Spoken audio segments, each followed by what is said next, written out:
Students, आप सभी का आप ही के अपने YouTube चैनल स्टडीफाई 2.0 में। तो स्टूडेंट्स, जैसा कि आप थंबनेल में देख रहे हैं कि आज की वीडियो में हम बात करेंगे प्राचीन भारत के हिस्ट्री के बारे में। तो स्टूडेंट्स, आज की वीडियो में टोटल 20 प्रश्नों को शामिल किया गया है, जो कि हर एक परीक्षा के अंदर पूछे जाने वाले क्वेश्चन है स्टूडेंट्स। और स्टूडेंट्स, इस वीडियो के अंदर से 1 नंबर का पक्का प्रश्न आपको पेपर में मिल जाएगा। तो स्टूडेंट्स, वीडियो को अंत तक देखें बिना स्किप किए हुए। तो चलिए स्टूडेंट्स, बिना किसी देरी के सीधा बढ़ते हैं प्रश्नों की ओर। प्रश्न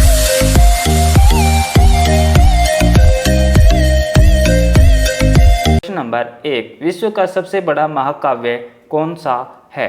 जिसका सही आंसर होगा students option number B, Mahabharat. तो स्टूडेंट्स, महाभारत दुनिया का सबसे बड़ा महाकाव्य है और इसकी रचना वेद व्यास जी के द्वारा की गई थी। तो बढ़ते हैं अगले प्रश्न की ओर।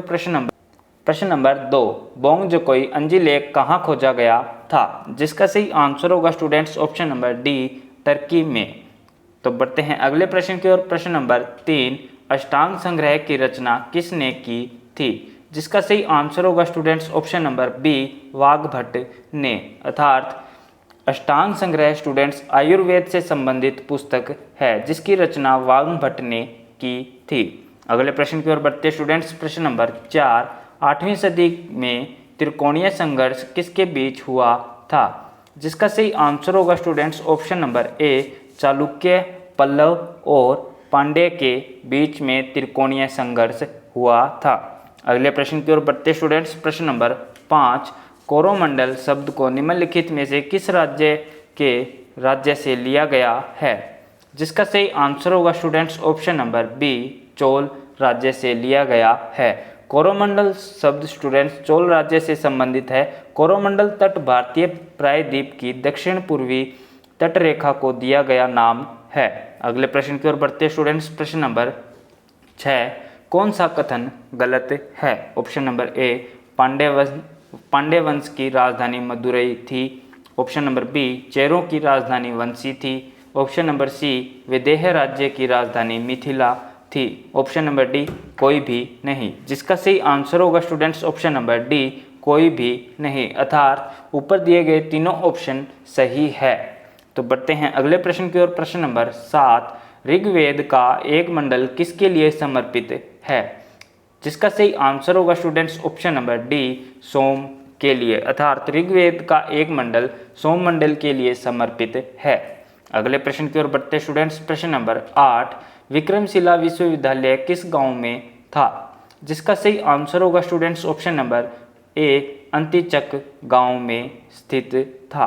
तो स्टूडेंट्स, विक्रमशिला विश्वविद्यालय प्राचीन भारत का एक श्रेष्ठ विद्यालय अर्थात सर्वश्रेष्ठ विद्यालय था। इसकी स्थापना पाल राजा धर्मपाल ने की थी। इसे बख्तियार खिलजी ने नष्ट कर दिया था। अगले प्रश्न की ओर बढ़ते स्टूडेंट्स। प्रश्न नंबर 9, महायान बौद्ध धर्म ग्रंथों में भविष्य बोध किसे कहा गया है? जिसका सही आंसर होगा students option number C, Maitreya को। अर्थात महायान बौद्ध धर्म ग्रंथों में भविष्य बोध मैत्रेय को कहा गया है। बौद्ध धर्म के महायान पंथ की पुस्तकों में भविष्य में शाक्य मुनि बौद्ध के उत्तराधिकारी मैत्रेय को बताया गया था। अगले प्रश्न की ओर बढ़ते स्टूडेंट्स। प्रश्न नंबर 10, किन दो वंशों ने राष्ट्रकूटों के साथ उत्तर भारत का राज्य संभाला था? जिसका सही आंसर होगा स्टूडेंट्स ऑप्शन नंबर डी, प्रतिहार और पोल ने। अर्थात 8वीं सदी के राजपूत काल में भारत में 3 वंश प्रमुख थे। उत्तर भारत में गुर्जर, प्रतिहार बंगाल में पाल वंश तथा दक्कन में राष्ट्रकूट वंश थे। अगले प्रश्न की ओर बढ़ते स्टूडेंट्स। प्रश्न नंबर 11, कौन सा वंश ब्रह्म क्षत्रिय वंश कहलाता था?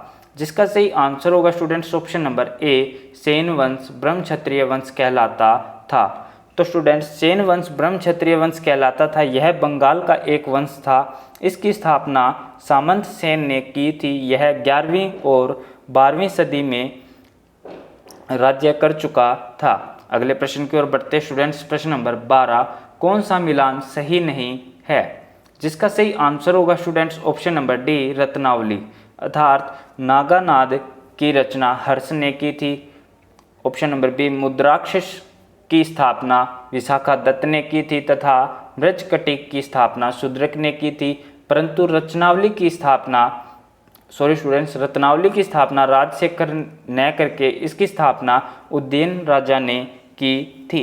अगले प्रश्न की ओर बढ़ते स्टूडेंट्स। प्रश्न नंबर 13, परम सौगात की उपाधि किसने धारण की थी? जिसका सही आंसर होगा स्टूडेंट्स ऑप्शन नंबर ए, राज्यवर्धन ने, अर्थात परम सौगात की उपाधि राज्यवर्धन ने धारण की थी। राज्यवर्धन हर्ष की बहन राज्यश्री का पति और वर्धन वंश का राजा था, जिसकी हत्या गोंड के राजा संसक ने कर दी थी। अगले प्रश्न की ओर बढ़ते स्टूडेंट्स। प्रश्न नंबर 14, गुप्त राजाओं के बाद किन राजाओं ने गरुड़ को अपना राज्य का चिन्ह बनाया था? जिसका सही आंसर होगा students option number A, Pallava के राजाओं ने अपना राज्य चिन्ह बनाया था। अर्थात गुप्त राजाओं के बाद पल्लव राजाओं ने गरुड़ को अपना राज्य चिन्ह राष्ट्रकूट राजाओं ने बनाया था। अगले प्रश्न की ओर बढ़ते स्टूडेंट्स। प्रश्न नंबर 15, किस सातवाहन राजा ने सर्वप्रथम राजा के नाम के सिक्के जारी किए थे? जिसका सही आंसर होगा स्टूडेंट्स ऑप्शन नंबर ए, सातकर्णी प्रथम ने, अर्थात सातवाहन वंश आंध्र प्रदेश में राज्य करने वाले प्राचीन ब्राह्मण वंश था। इनका राज्य वर्तमान में कर्नाटक से मध्य प्रदेश तथा गुजरात तक फैला हुआ था। सातकर्णी प्रथम ने सबसे पहले अपने नाम के सिक्के जारी किए थे। अगले प्रश्न की ओर बढ़ते स्टूडेंट्स।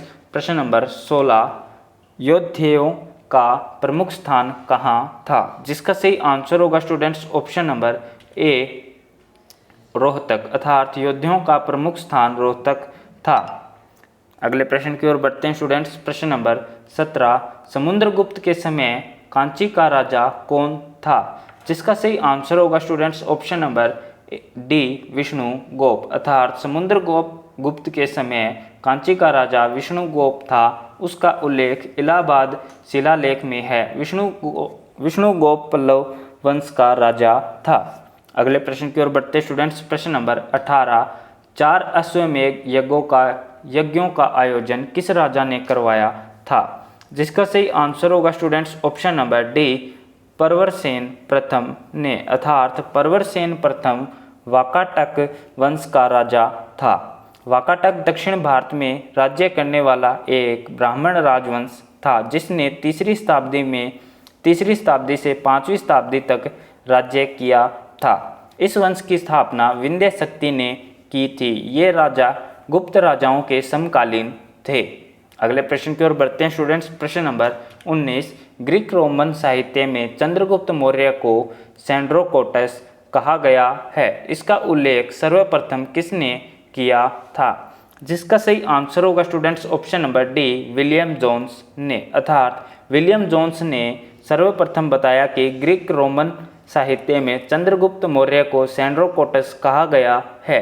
इसके अलावा इसे एंड्रोकोटस भी कहा गया था।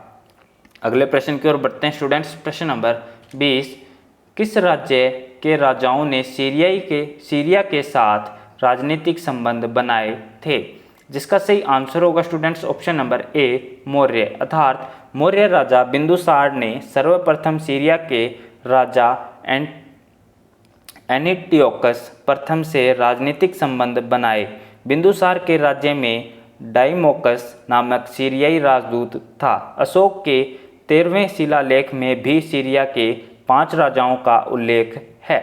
तो स्टूडेंट्स, इस वीडियो को अंत तक देखने के लिए आप सभी का बहुत बहुत धन्यवाद। साथ ही स्टूडेंट्स, अगर आपने इस वीडियो को लाइक नहीं किया तो वीडियो को ज़रूर से लाइक करें, क्योंकि स्टूडेंट्स आप सभी का एक लाइक हमें बहुत ज़्यादा मोटिवेट करता है। अगर स्टूडेंट्स आपको किसी भी क्वेश्चन में डाउट हो तो आप हमें कमेंट बॉक्स में कमेंट करके पूछ सकते हैं। और स्टूडेंट्स, साथ ही आप सभी को बताना चाहेंगे कि इस वीडियो की क्विज कुछ ही समय पश्चात टेलीग्राम चैनल में अपलोड कर दी जाएगी। अगर आप उस क्विज में पार्टिसिपेट करना चाहते हैं तो टेलीग्राम चैनल को ज़रूर से ज्वाइन करें। टेलीग्राम चैनल को ज्वाइन करने के लिए नीचे लिंक डिस्क्रिप्शन में दिया गया है, तो लिंक पे क्लिक करके आप टेलीग्राम चैनल को भी ज्वाइन कर सकते हैं। और साथ ही स्टूडेंट्स, अगर आप इस यूट्यूब चैनल पे नए हैं तो चैनल को ज़रूर से सब्सक्राइब करें, ताकि इसी प्रकार की वीडियोस आपको मिल सके। और अगर आपने अभी तक बेल नोटिफिकेशन को ऑन नहीं किया तो बेल नोटिफिकेशन को भी ज़रूर से ऑन करें। तो धन्यवाद स्टूडेंट्स, आपका दिन शुभ हो।